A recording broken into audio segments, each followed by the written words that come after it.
For today's video, we will be discussing all about logic grid puzzles, and we will also show you how to solve this type of problems. So, without further ado, let's begin. So, the definition of logic grid puzzle is used to solve complex logic problems. It is useful when there are lots of information and words by converting data into a visual grid. Logic grid puzzles are probably mostly encountered as who owns the zebra type puzzles. The challenge of these popular puzzles is to ascertain fact and reach certain conclusion using deductive reasoning to process several statements. And here are the sample problems. Example number 1. Rana, Tony, and Millie are sisters. Their ages are 9, 12, and 14 years. Find which sister is 9 years old, which one is 12, and which one is 14. Here are the clues. Clue number 1. Tony's age is not in the 4 times table. Clue number 2. Millie's age can be divided exactly by the number of days in a week.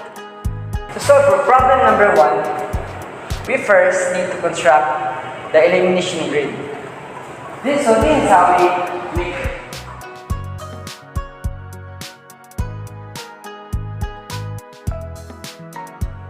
here is Rana. Here. Tony. The last one is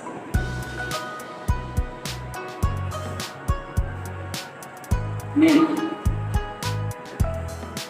And the upper part agreed other ages 9, 12, and 14.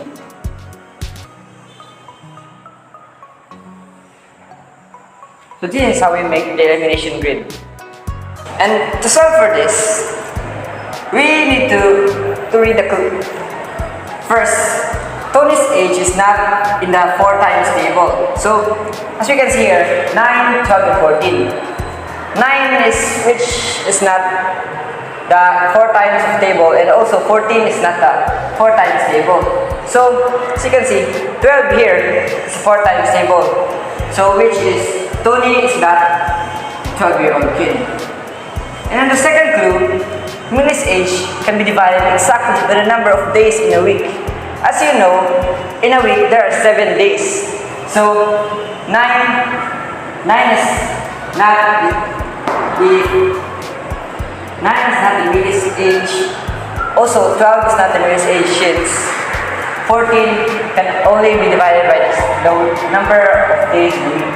So we can conclude that Millie is the 14-year-old kid. And in here, Millie is not 12 years old or neither the 9-year-old. And here, since Millie is the 14-year-old kid, so Rana is not the 14-year-old kid, and Tony is not the 14-year-old kid.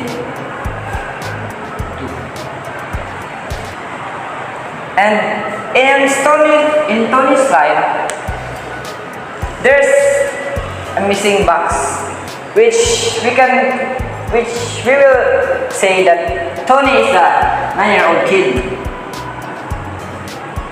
And since Tony is the 9-year-old kid, Rana is not the 9-year-old kid, X. And on the missing part, 12-year-old kid can be concluded that Rana is the 12-year-old kid. We can say that Rana here is a 12-year-old kid. Tony is the 9-year-old kid, and Millie is the 14-year-old kid. And that's how we solve the problem. Example number 2. Each of the 4 neighbors, Lu, Mark, Vincent, and Clifford, has a different occupation, namely editor, banker, chef, and dentist. From the following clues, determine the occupation of each neighbor. Clue number 1. Mark gets home from work after the banker, but before the dentist. Clue number 2. Vincent, who is the last to get home from work, is not the editor. Clue number 3. the dentist and Vincent leave for work at the same time. And clue number 4, the banker lives next door to Clifford. Example number 2. To solve this problem, first, we have to construct an elimination grid. Here in the left side are the names of the 4 neighbors: Elio, Mark, Vincent, and Clifford. And here in the upper side are the different occupations: the editor, banker, chef, and dentist. In clue number 1, Mark gets home from work after the banker but before the dentist. So it can be concluded that Mark is not the banker and also not the dentist. So it's an X here.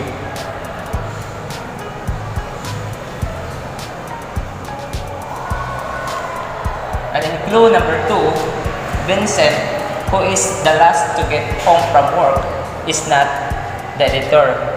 So Vincent is not an editor.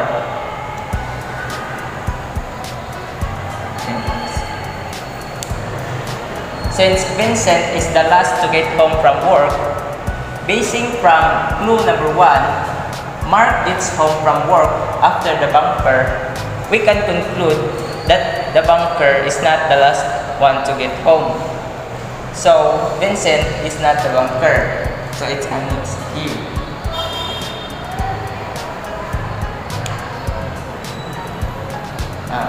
In clue number 3, the dentist and Vincent leave for work at the same time. Since the dentist and Vincent leave at the same time, so Vincent is not the dentist.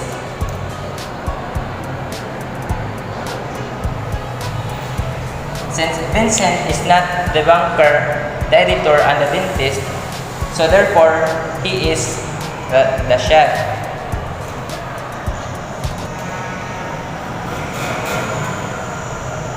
Since Vincent is the chef, Elio, Mark, and Clifford are not the chef.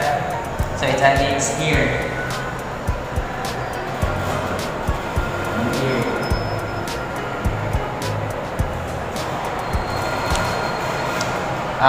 Since Mark is not the banker, the chef, and the dentist, so therefore Mark is an editor. So it's check here. Let's put a check here. Since Mark is an editor, so Elio and Clifford are not the editor. So it's an X here.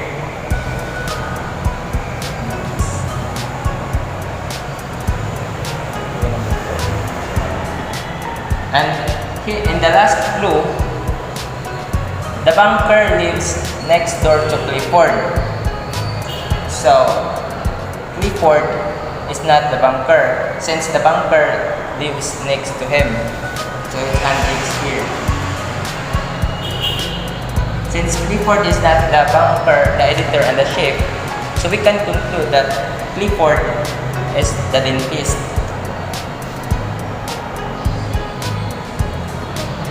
So, since Clifford is the dentist, so Elio is not the dentist. Since Elio is not an editor, a chef, and a dentist, so therefore Elio is the banker. So it's here. In conclusion, Elio is the banker. Mark is the editor. Vincent is the chef. And lastly, Clifford is the dentist. And that's how we solve problem number 2. Example number 3. 4 men, A, B, C, and D, are sales executive, accountant, lawyer, and a doctor, not in the same order.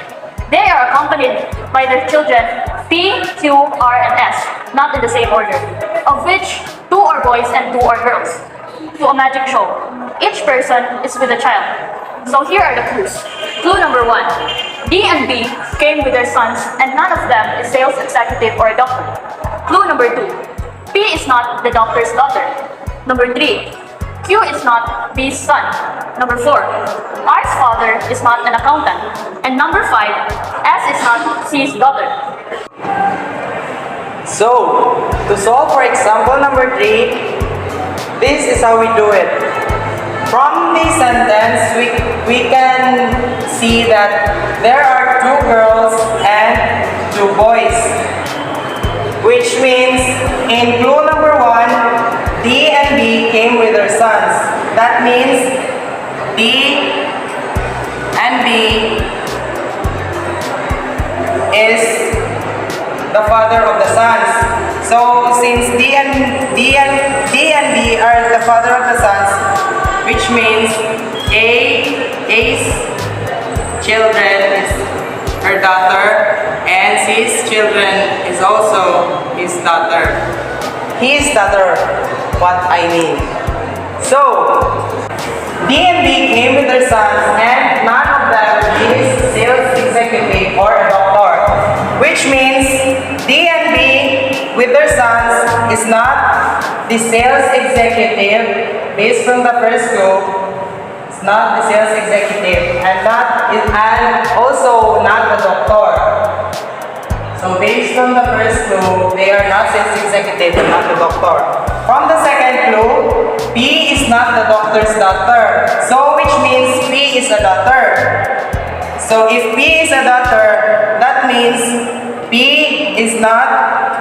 doesn't belong to B, since B and B is with their sons only. So which means P belongs either to A or also to C. From the third clue, Q is not B's son. So if Q is not B's sons from the third clue, that automatically means D is Q's father, since there are only 2 sons in the given. So from the third clue, Q is the son of D.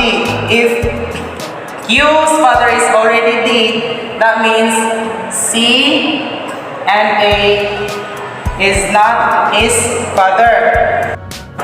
So, from clue number 4, R's father is not an accountant. We can't solve this yet since R isn't settled yet. So, moving on to clue number 5. S is not C's daughter. That means S is not C's daughter.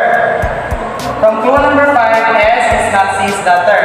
If S is not C's daughter, automatically S is the daughter of A, since there are only 2 daughters in the given. So if S is A's daughter, that means B and B is not her father, since B and A is with their sons only.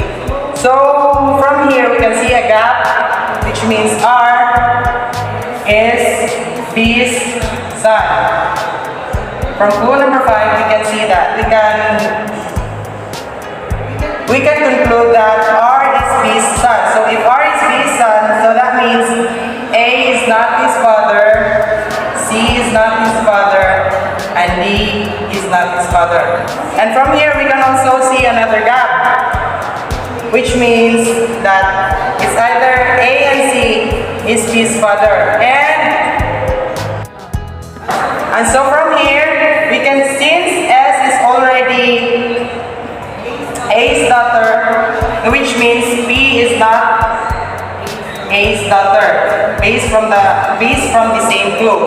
So from here we can see we can see only one gap. That means B belongs to C. So their fathers and daughters and sons is resolved. So let's move on to their fathers' occupations. So back from clue number 2, P is not the doctor's daughter. So P is C's daughter, which means P's father is not a doctor. So P's father is not a doctor, based from clue number 2. So since P's father is not a doctor, that means there's a gap here here, which means the doctor is A. And since A is already the doctor, A is not a lawyer, not an accountant, and not a sales executive. And from here we can see another gap, which means sales executive is C. So since C is sales executive, that means it's not an accountant, not a lawyer. And finally, moving on to the clue number 4, R's father is not an accountant. So R's father, which is D, is not an accountant.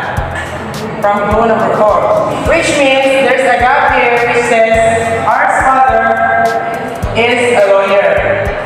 So if R's father is not a lawyer, which means D is not a lawyer. So finally, we can see only gap here from their occupations, which means D is the accountant. And that's how you solve these tricky questions. That's all for today's video. Thank you for watching. Bye!